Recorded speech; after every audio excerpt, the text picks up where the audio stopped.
You got the G bass going, just like a G blues. But then it's strumming or, chording a G chord.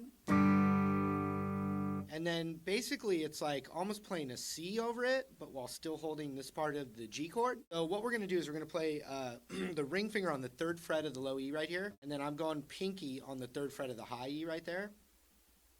And I also have my middle finger on the 2nd fret of the A string.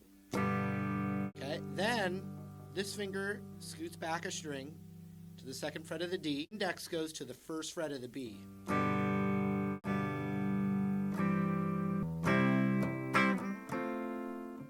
The power chord, or actually the bar chord right here, roots on the 3rd fret. Ring finger goes across the 5th there, just like an A chord.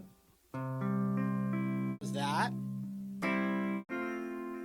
And so you want the 7th fret on the D, the ring finger. That bar is covering the 5th fret of the G. And then middle finger right there, on the 6th fret of the B.